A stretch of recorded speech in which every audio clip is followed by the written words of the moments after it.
I'll do audio test. Test. If you can hear me.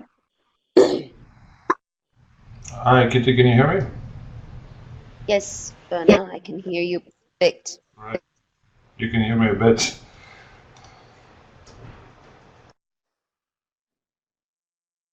All right.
Hello, hello. I'll do a final audio test. Can you hear me? Great. Yes. Hi, Kitty. Can you hear me? Cool.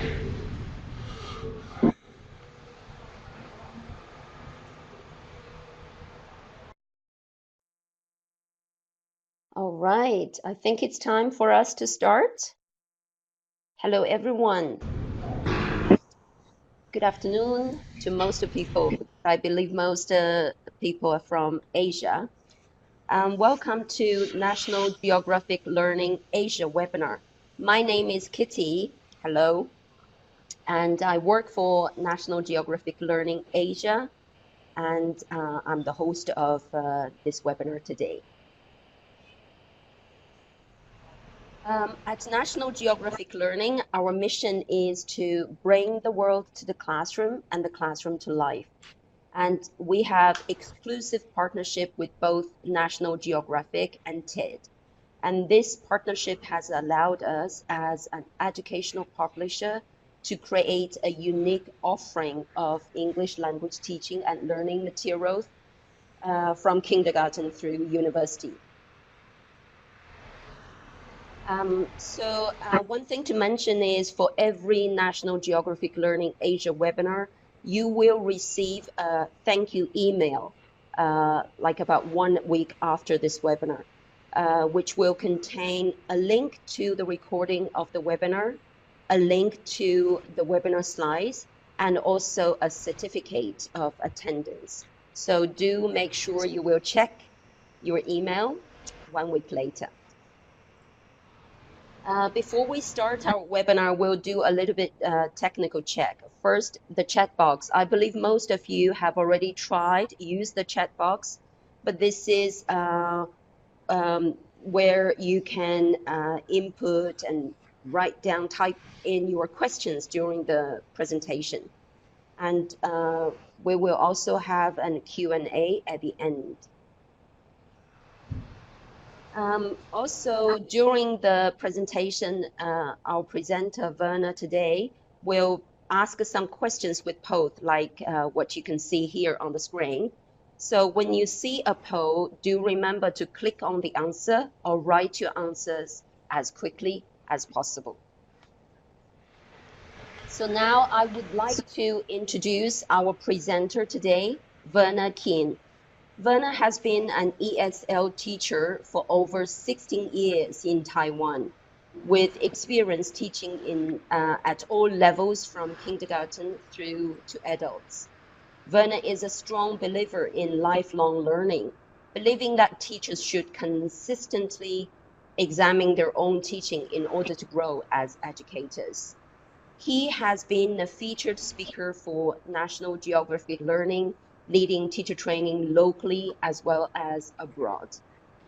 For the last 3 years, he has operated his own children's school. Werner loves living in Taiwan with his beautiful wife and their 2 dogs, enjoying everything that his adopted hometown has to offer. So without further ado, let me hand over to Werner. Now, Werner, to you. All right. Thank you, Kitty. Can everybody hear me? Great. All right. As Kitty said, I want to say welcome to today's webinar. And like she said, I'm Werner. And today I would like to talk to you guys about a little bit about how to use video in the young learner's classroom and how to excite your students. But more importantly, and a little bit indirectly, a little bit how to get parents to really feel that using video is useful for their students. So during this webinar, I will touch a little bit on why video is becoming more important. I will share a video of one of my students and the success they had with video, and also show how I choose video and deliver video class with my young learners. But to begin, let's first do a quick poll. If Kitty can bring up the poll slides first, thank you. In your opinion, what is your opinion about using video in the class?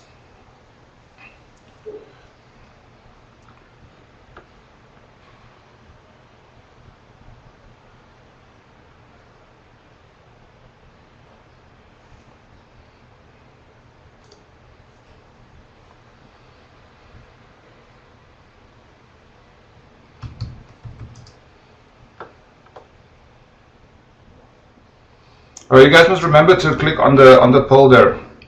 Alright, most people so far says that video is totally amazing. That's good news. Some people say it's okay.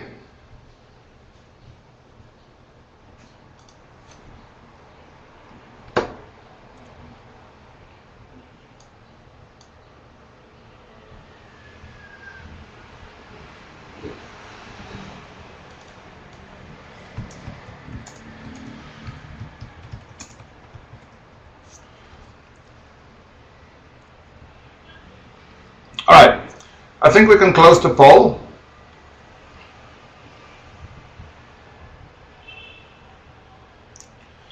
So as we expected, most people think that video is really an important part. Most people said it's amazing. And it is really an important part of the classroom. So let's look at a few technical details first. What does it mean to excite our students? Now, according to my trusty old friend Google, to excite students means to create a feeling of wonderment, to make somebody feel enthusiastic and eager. Now, for me, the best way to summarize this is that feeling is when I was in elementary school, and I guess many of you were the same. When I was in elementary school, we didn't have all these fancy smartphones and projectors or TVs in class. The teachers were old school, they were tough and they were mean, and the books were really boring and thick. But every now and again, we will hear this trolley being pushed down the hallway, and we know that today there will be no books. Today we are going to watch video. The whole atmosphere would change immediately, so that everyone instantly become interested in learning. Even though the videos were old and they've been watched like 1,000 times. Some of the videos were older than the teachers.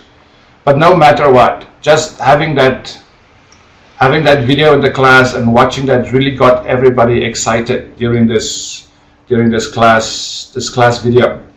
And for me, that is really what I want to achieve with my students.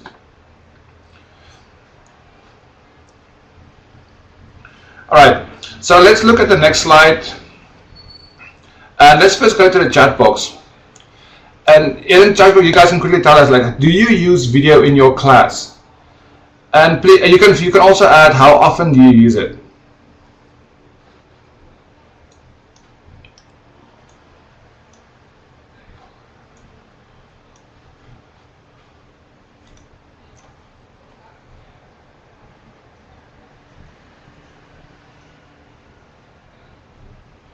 Alright, so Magor says it is necessary, especially for topic-based. Chris says, yes, I tend to use it from time to time. Okay. Ping says, yes, almost every week. That's good. David says, yes, I usually use videos that connect with the topic. Alright, great. So now that we know how we use video in the class, we know how often we use it. Let's do a quick poll again. And this one is more of an open-ended question. For this poll, we will do, what do you use video for in your class? I asked this question because I want everyone to really think about video use in their class and if it's being used efficiently. Some of us use video for a time filler and some of us use it to reinforce a concept. But what do you use videos for?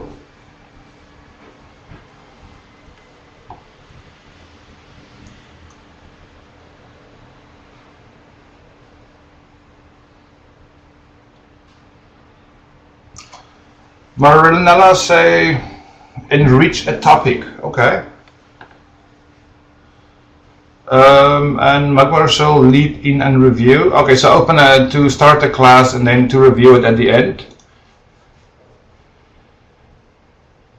Create a clearer context. That is good, yeah. Especially to get students to have a little bit better idea of what is going on.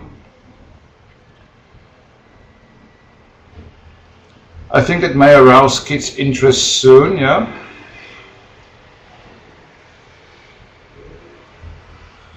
All right.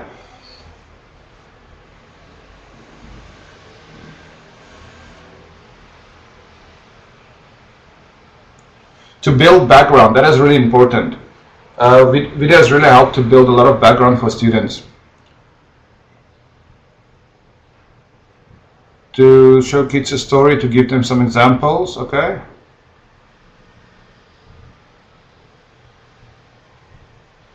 Engage with songs that include target content, yeah? Okay, I think that is, we get a good idea of how we use video in the class. So now let's turn our attention to video and what it actually means. For this webinar, we specifically mention real world video. So what does it mean to classify something as real world video? Now, according to National Geographic, and who is better to actually define this? Real world video means real people, real places, real stories, which really fits perfectly into my definition of real world video. I always feel that a real world video should connect to students. First of all, it should be relatable.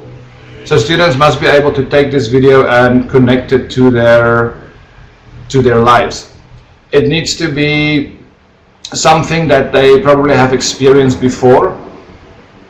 For example, going on a fishing trip or something like that. And it also needs to be something that is tangible for them, something they can understand. When they see the video or when they watch the video, they can imagine where this is taking place. Maybe some of them have seen it before, or some of them have even been in this kind of situation before. When a video connects to all three of these points, it definitely can classify as a real world video. All right, so before we go on, we're first going to do another quick chat box survey, and I want you guys to think about, in your opinion, what percentage of young learners uses video every day? Now this might include things like videos at school, watching TV, casual watching, doesn't matter. In your opinion, what percentage of students uses video on a daily basis? Don says 90. 40, I imagine over 90, at least here in Vietnam, okay. 30%, General says 80. With the influence of technology, closer to 100%, okay.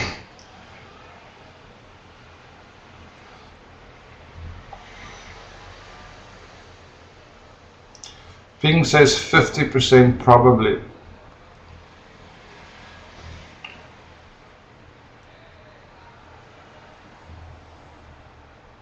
All right, let's close. Let's check. Have a look quickly. So yeah, it is close to 65% for learners from 0 to 8 years old. According to Family Zone, they say that about 65% of children are using videos at this young age. Now, this is really important because we believe that video is going to be the cornerstone of our education, and this really helps us to confirm that. Now, just imagine at this point, video is fairly new in our society, only been a couple of years that it's really caught on. Now, imagine those young learners when they reach a senior level, how much video they will consume at that point, because they grew up with video. It was part of their daily lives. So yeah, they might be actually close to 100% at that stage. So as teachers, we can use this to reach more students and get more content across than ever before. But we have talked a lot about video and how great video is. Now let me hear from you. If you quickly look at the chat box, what do you think is possible? What do you think is possible, in other words, with video? In other words, can we use video to enrich our students' learning experience?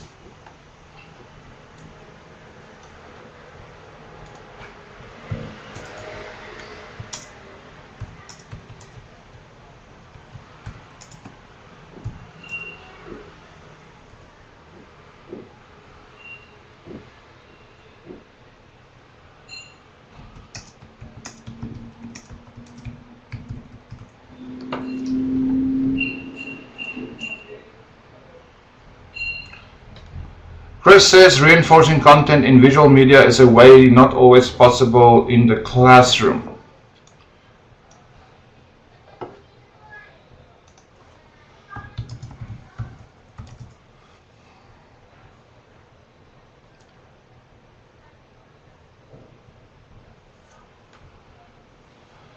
Magor says yes, everything is possible, plus there are so many apps nowadays which can be used by the teachers to make their own videos. True, yes, there is a whole bunch of stuff now available for teachers to work with, which makes these kind of things much easier.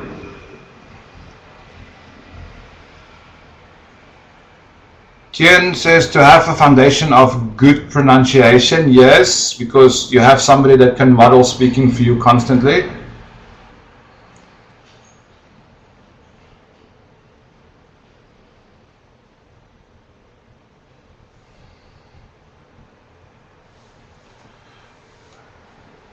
Alright, so yes, I think all of you are right. The possibility of videos are really almost unlimited. They can do a lot of things. Okay, so I want to share with you guys, I want to show you a little bit about a student I have and have a look at video in action. I want to show a quick clip about a student of mine. Now this is Mickey.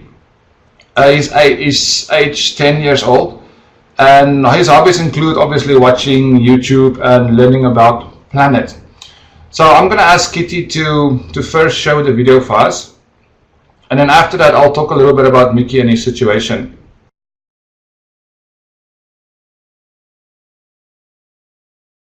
Well, I think for the first time I started learning English was when I was 3 years old. I started looking at a computer and started learning the basic vowels, and then I just keep going. So the computer talked to you? No, I just looked at it. Pluto is not a planet anymore. You're gonna hurt Pluto's feelings. Ah. Well, because there's some problems. What is the problem with Pluto? Because there's a planet bigger than Pluto called Eris, and if you make Pluto a planet, the Eris should be also a planet because Eris is bigger. So Aries is bullying Pluto? No. And there are a lot more planets bigger than Pluto, so if Pluto was a planet, all of the other planets bigger than Pluto should be a planet. So everybody's bullying Pluto.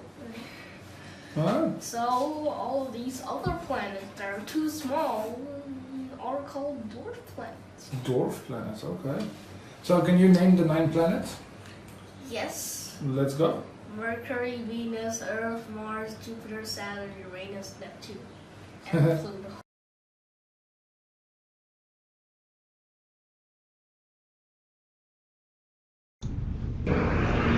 Right.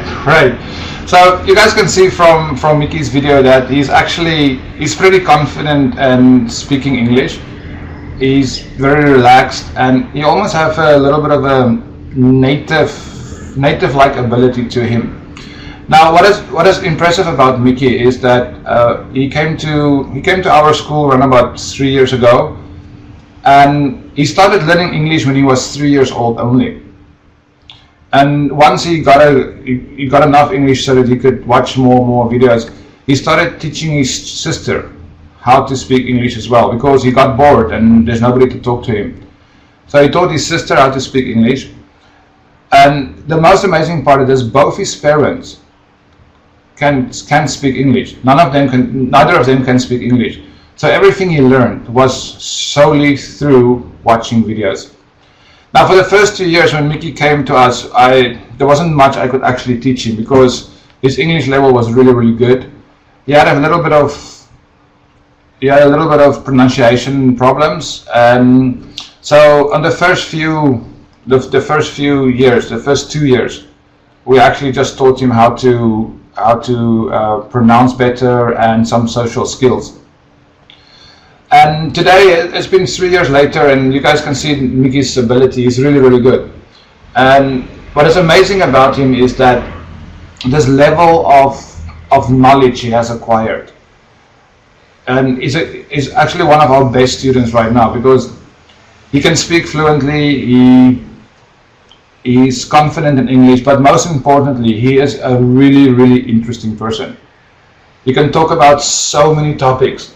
And of course, as you guess, he learned all of these amazing bits and pieces from information by watching real world video.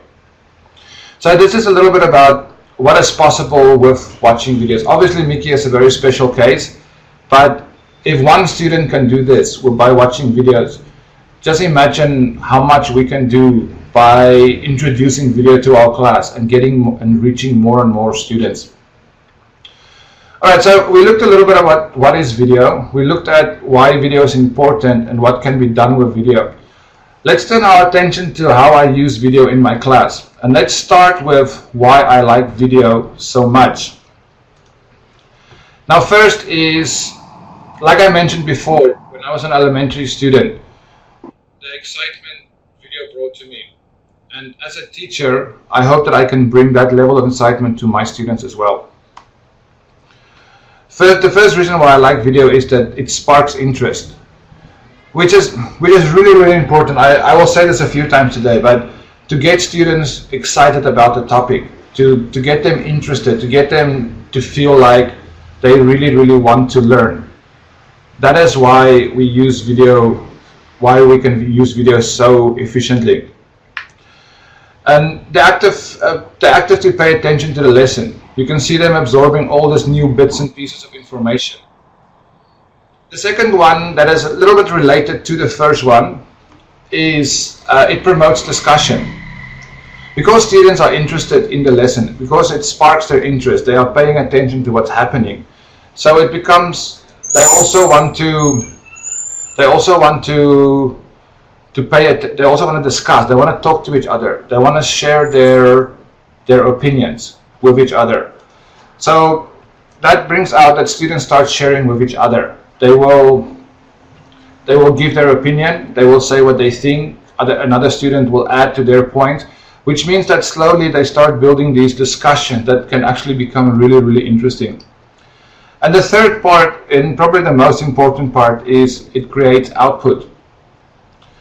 Now, I really think it is really important in English class and ESL classes that we have a lot of output, because students spend a lot of time getting input. Like they read books, we teach them vocabulary, they go through grammar, they do listening exercises. But the most important part, I think, is the output.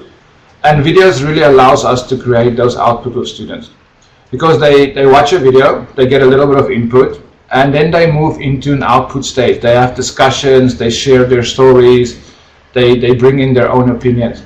So this is the main part why I like video so much, is because it creates this huge amount of output and students can really benefit from that. Alright, so the next step is to find videos, and this can be a daunting task, but there is some help out there, luckily.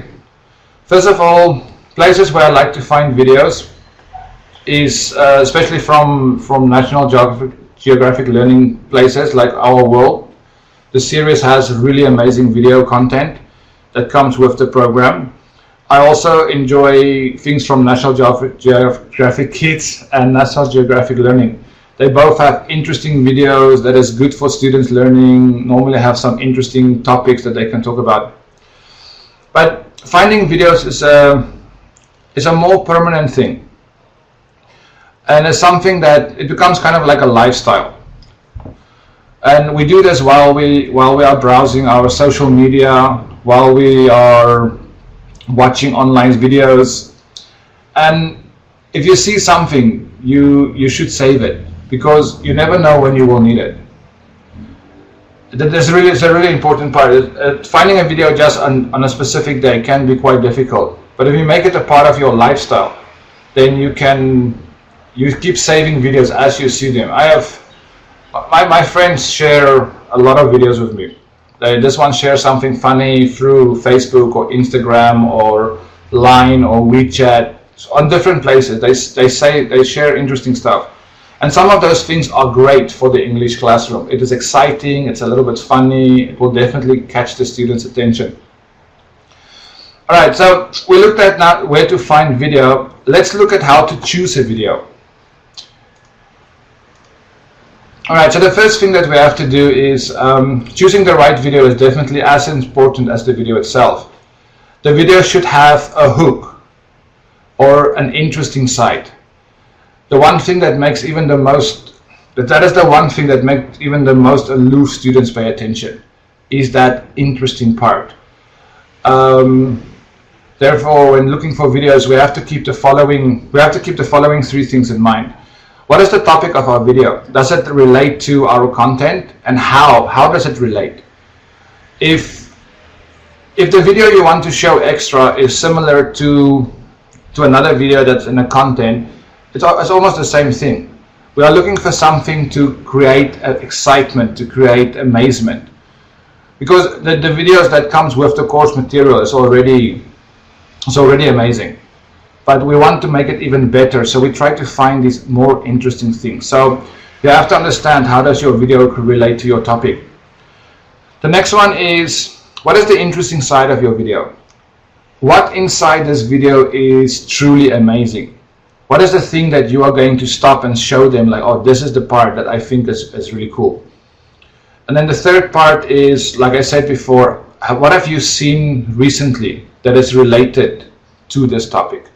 That is also really, really important, because things that have recently happened is sometimes a little bit more interesting than things that happened very, very long time ago. But I want to share a little example with you guys about finding videos sharing videos that I found before. A few months ago, I was going through my Facebook feed, and I saw someone shared a video with me about a guy in Australia punching a kangaroo in the face to save his dog. Have any of you seen that clip? Alright, anyway.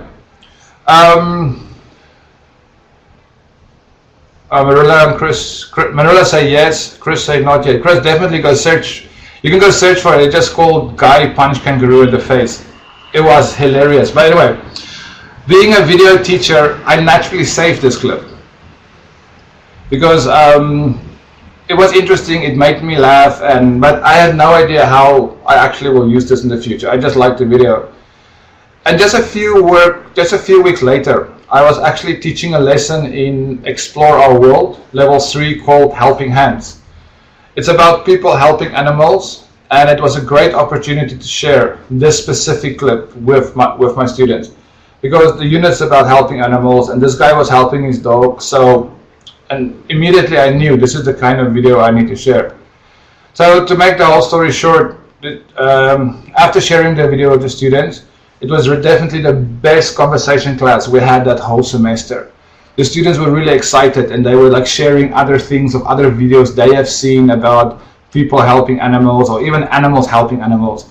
And it really created this whole conversation class that was just truly, truly amazing. Alright, let's look at the benefits of using video in the class. Now, as teachers, we should cater to all our students, and video really helps with that.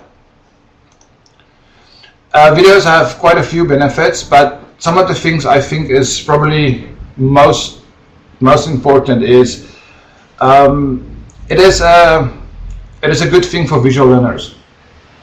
Visual learners really respond well to video, but not just visual learners. By using videos, we can connect with kinetic learners, we can connect with shy learners, we can connect with the outgoing learner, because they like to share what they know, and we can even connect with that reluctant learner, the one that is always not participating in the class, or just sitting there, or something like that. So video can help many students at many different levels, and by watching a video, a student have more time to figure out exactly what is going on. All right, Alright guys, I just want to make it, can you guys hear me? Because apparently we're having some technical issues here.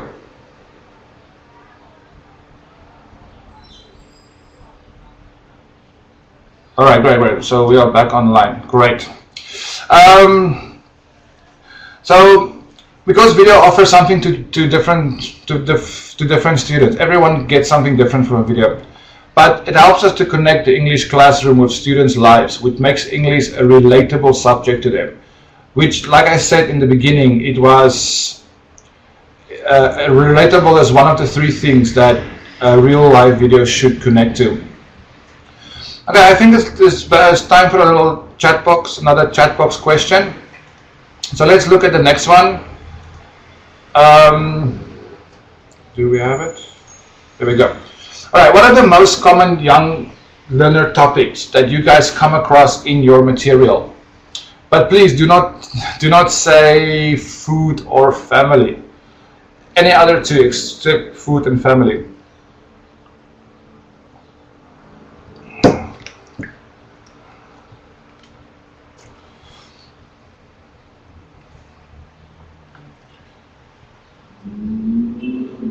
Alright, we have animals, we have houses, more animals, routines, yes, that's a common one. Weather, school, festivals, oh, that's a good one to teach, I love festivals. Games, sports, animals and festivals, 5 cents, oh yeah, I'm doing that right now in the level 3 book as well. Vehicles, traveling, sports, school, emotions, school things, yeah. 7 continents, wow. Alright, so yeah, there's a whole range of things. I think the most common ones we saw here were animals, routines, weather, school, travel, sports, yeah. Alright, so yeah, that is a lot of of common topics that we can work with. Now, I want to show you guys from the top 5 ESL course books that we get. The 8 most common topics are, let me just get this slide. Okay, the 8 most common topics are my school, stationery, community, food, toys, weather, family, and places. Now, most course books have a few of these, if not all of these topics in them. And I want to talk a little bit about these topics today. Now, most of you have taught these topics many times before. Some of them we like more than others. But how can we incorporate video into these levels that will excite our young learners? And today I want to look at a few of them. The first one is my school. So how do we bring video into my school? Okay. And the first one is, I normally like to connect with other classes. I will try to set up something using Skype or Google Hangouts or whatever social media is available, and try to connect with another class and talk about how does their classroom look and what do they do at school, what kind of things they're currently busy with, to give my students a sense of the outside world, to give them a sense of how other classes are doing, or how we are different or how we are similar. And this is normally quite interesting for students. They love to connect to other students, asking them questions and figuring out what's going on. Another one that is also quite nice to teach for video is toys. I found on video websites or some videos, I found that there's a lot of things about children sharing toys. For example, they have like a little toy review. So a little girl, she will unbox her Barbie doll and she will talk about this Barbie doll and all the features and functions they have, which is also a great thing that I like to show to my students, because it's something they can learn from. They can always connect to this topic. Many of them have this kind of toys, and some of them can give their own opinions. Other things for toys also include things like toy store walkthroughs, or toy factory, We even once did a video about a toy graveyard. It was a little 3-minute video about what happens to toys after they've been thrown away, which was also really, really interesting. Even for myself, I really enjoyed that video. I thought it was really cool. Another one we really like to use is food. Everybody loves food. And there's so many things we can do about food. We can show videos about where does our food come from. We can show videos on how is our food being grown. We can show how to make hamburgers or how to pop popcorn. National Geographic actually has a video about how Coca-Cola is made, which is really interesting. So there's a lot of things we can do for food. The one thing I would strongly suggest you guys stay away from is cooking shows. I know it sounds like a great idea, like, oh, I'm going to show my students a show about, what is that guy's name? Gordon Ramsay. He's making a hamburger. It's going to be so cool. But that is cool. That is interesting for you. You like to watch cooking shows. Children don't really care. They like something more related to their life, which comes back to what we said in the beginning. Real life videos must be relatable. It must be something tangible that they can work with. All right, other things that we can look at is communities. Communities is normally a good thing for videos. There's a lot of videos about jobs and things like that. Places in the community, police station visits, fire trucks visits, and things like that, which also is really, really interesting for students. All right, so like you guys can see, there's a lot of things you can do for every topic. You just need to think a little bit and think a little bit on the interesting side, like something that probably students have not experienced before. Like normally we will show videos about a fire truck and what firemen do, but how many students actually saw a video of how all the things on a fire truck works? So those are the kind of things that we should focus on. All right, let's do a little activity quickly. I'm going to show you guys these slides, and then you have to tell me, you can put it in the chat box. You can tell me, like, for community, which of those two videos would you think qualify as a real life video? And you can also say why if you have time.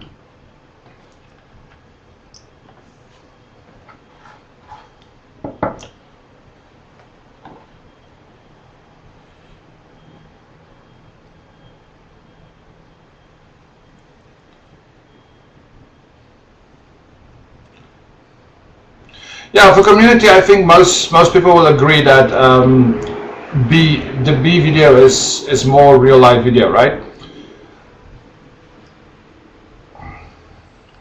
If we talk about food, yes, definitely we'll say that A, because it's something tangible, something the students can understand or can actually touch. And for animals, definitely also A. Alright, so yeah, for community, why did we choose B? Because first of all, it's a real person, but the video talks about a fire truck, a real life fire truck. So if you go into the video, you will see the guy is explaining the different things, how they work. He opens it, he uses it. So people really get into that. For food, there's definitely the ice cream. Although video B is normally what we will show our students because it has lots of different things in.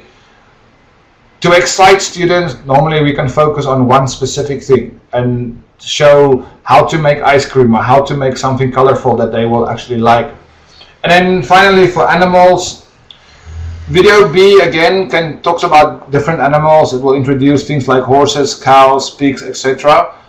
But then again, video A shows 2 giraffes eating through a window from the table.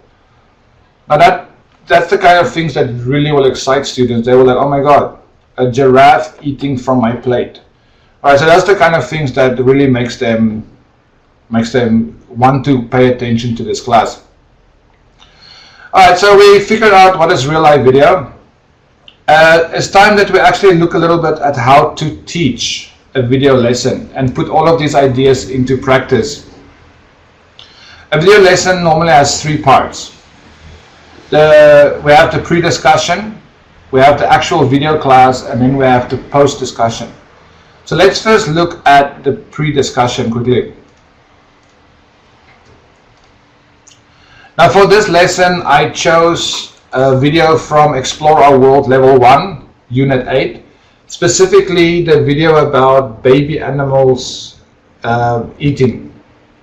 To start the pre-discussion, I normally divide my pre-discussion into 3 parts. The first part is the broad topic related question. So because this video is about animals eating, I will ask something like, what is your favorite snack? This will get all the students into the right frame of mind to start receiving the information from the video.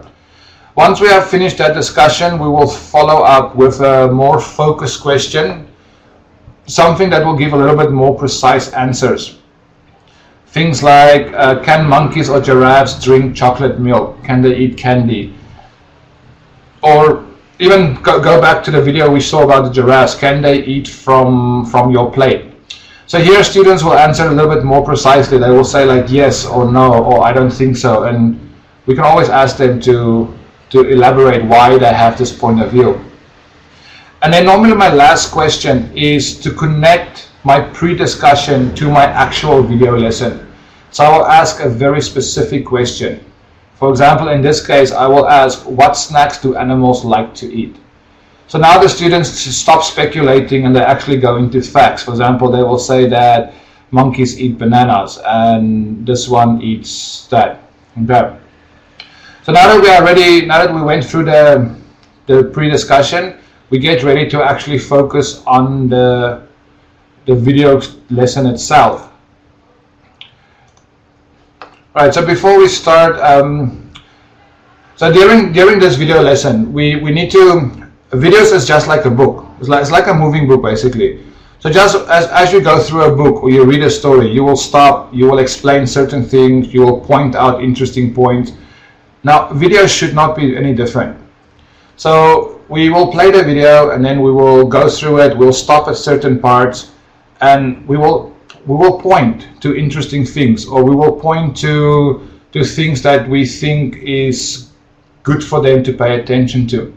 But the one thing I did learn in all my years as a teacher is that what is obvious to us is not obvious to students. And once I've learned this, things went much easier, because sometimes I won't show them something because I think that is obvious, but to them it's not. Maybe it's the first time they actually see this situation, so nothing is obvious about it. So I always like to tell people, show them the obvious. Don't be scared to point out the obvious, because for many people it's not going to be obvious. Alright, so we're going to ask Kitty to bring over a video. I will quickly going to have a look at it, and she will stop in certain places, and I will quickly explain to you guys why I chose those places to stop.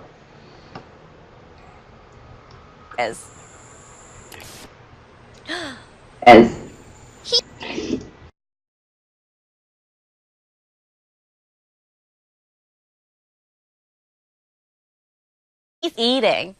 Is he eating an orange? No, he isn't.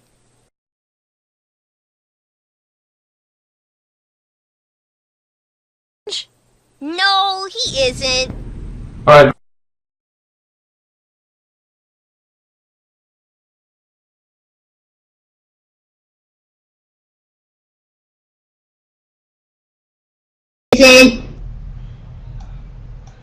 Okay, we're having a little bit difficulties here, but the first point was here at part 5, this part here. So I will ask the student, I will stop my video here, and then I will ask them to tell me what do they see. So the first one is, they will tell me like, oh, they see a monkey, and I will ask other questions like, what is the monkey eating? Do you think he likes eating that? All right. So this is the first part where I'll stop and first get the students to pay attention to this video so they can think about what is this monkey doing. He's eating. Is he eating an orange? No, he isn't. Is he eating a banana? A banana, Anna. He's eating a banana, banana, banana, Anna. He's eating a banana. That's right. He's eating a banana.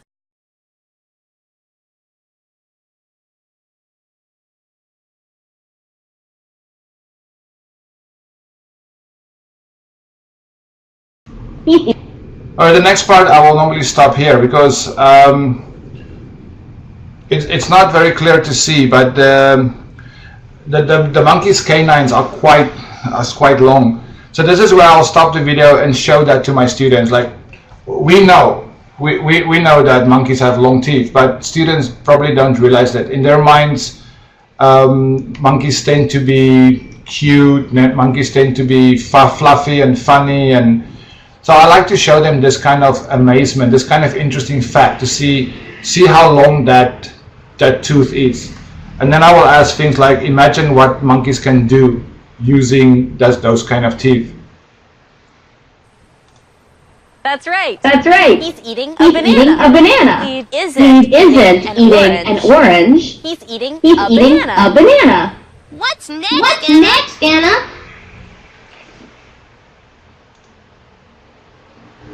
Alright, this is the next one where I will stop.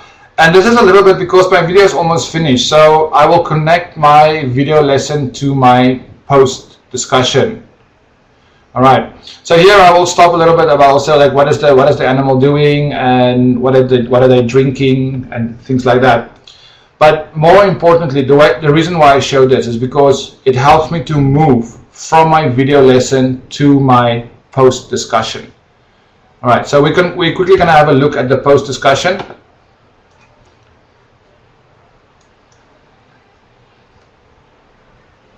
Alright, thank you, Kitty. Alright,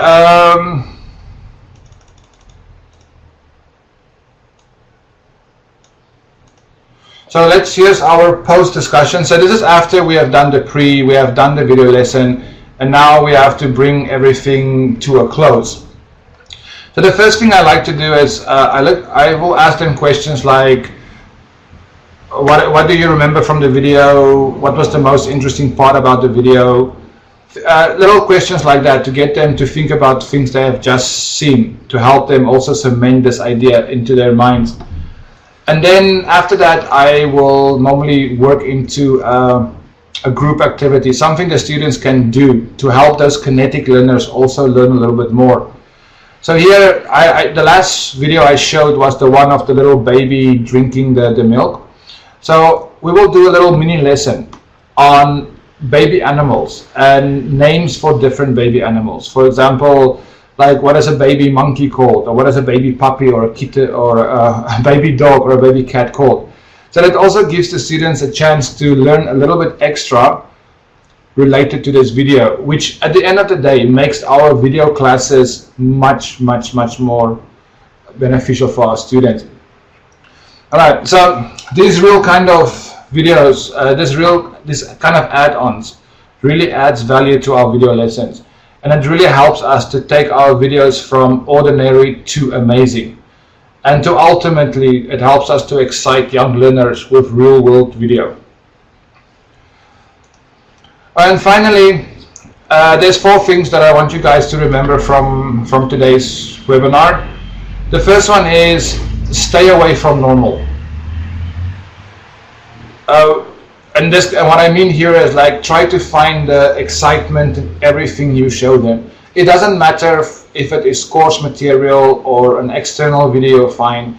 What is important is find the amazement in every single video.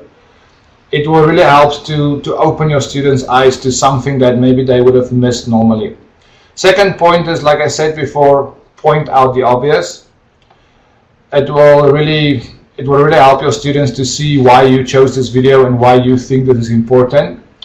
The third one is replay the magical parts. If your video had something that was truly amazing, then don't be scared to show that part again and make sure every student understands. We watched a video the other day about how to make tin cans, you know, like normal soda cans, and this whole can was made from one piece of aluminum. And my students were truly amazed because it starts from this big block of aluminum, something that you have to move with a crane. And then they basically mill it down to this really thin aluminum can. So I will show them those parts and how they get it from that big block to this small piece without cutting it once. All right, and then finally, and probably the most important part is don't be scared. It sounds daunting, it sounds scary to show videos or to do all of this, but it is not that difficult. Videos is available everywhere.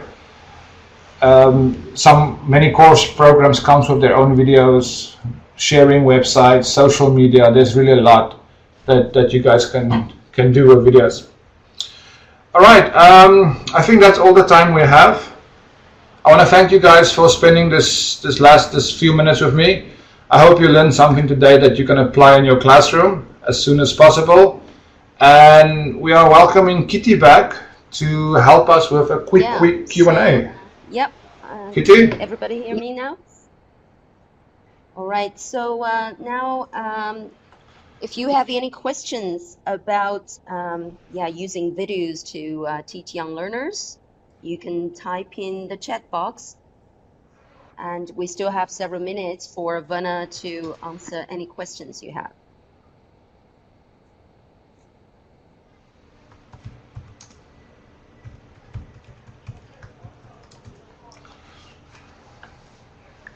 Oh, seems we have no questions.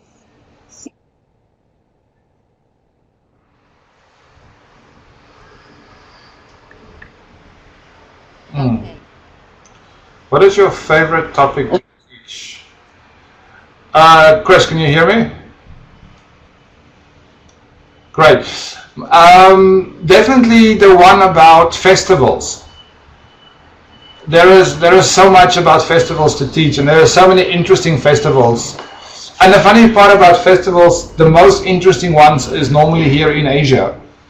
So I really like to teach that one. The students can really relate to what we're talking about. And there are so many things, especially, I'm not really entirely sure about you guys in your countries, but here in Taiwan, every festival have its own food. And that is just amazing. Like for Dragon Boat Festival, we eat rice dumplings, and there's so many things to do about that unit that I honestly think that one unit for festivals is not enough. We should have like a whole book. I love festivals.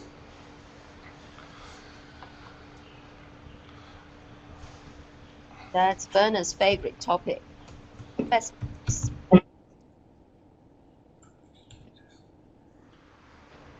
Do we have any other questions? I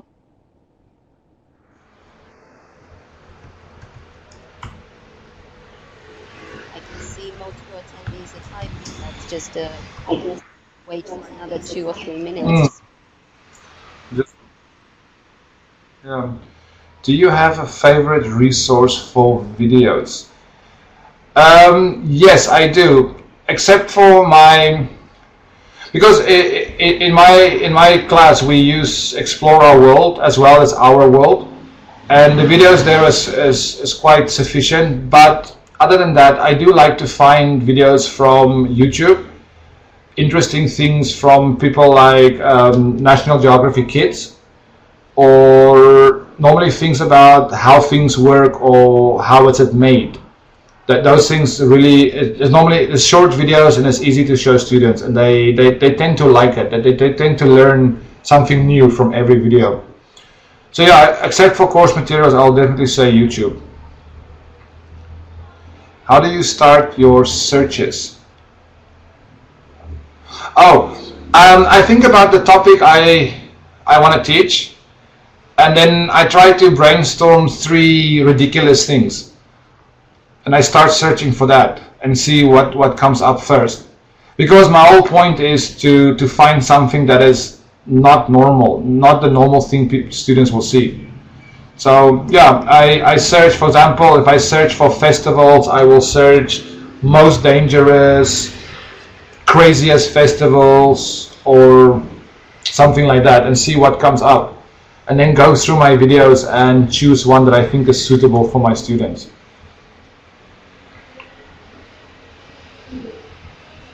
Okay, yeah. Okay. You're welcome, Marinella, right? Yes. right. Andreas. Thank you. Thank you, Werner, for the answers, and thank you, teachers, for the last question we have here. How long are your videos? Yeah, that's a very good question. How long are my videos? I make sure my videos do not exceed 3 minutes, because longer than 3 minutes, students get lose their interest, and 3 minutes is just enough to really show something amazing and not waste time, to really enrich your lesson instead of controlling your lesson. So yeah, 3 minutes is definitely my maximum. That was a good question. I forgot. I wanted to mention that today. Great, lovely. I think it's almost time for us to stop the webinar. Yeah, just to answer some teachers' questions. Actually, Werner has used some examples from National Geographic Learning's primary title, Our World. And yeah, Mike will type in the chat box the website, the link that you can find more information about this program. Also, if you'd like to attend more webinars like this one, you can also go to our webinar website, eltngl.com/webinars, where you can get lots of updates on what's going on, what's coming up. Yeah, so different webinars for young learners, for teens, and also for adults. And also there is a blog called In Focus blog that's yeah, for National Geographic Learning's blog website, where you can read lots of short and very practical articles written by authors and also ELT experts like Werner. All right, so just to say thank you again for everybody for attending today's webinar, and a big thank you to Werner for sharing your experiences of using videos in teaching young learners. So Thank you very much. Thank you. Do remember you will get a thank you email over the next week. And when this webinar ends, you will also see a survey link. So we'd love to get your feedback on this webinar so that we can do better and provide better service to all the teachers. Please do spend about 3 minutes to complete the survey. Thank you very much, everyone. Bye-bye.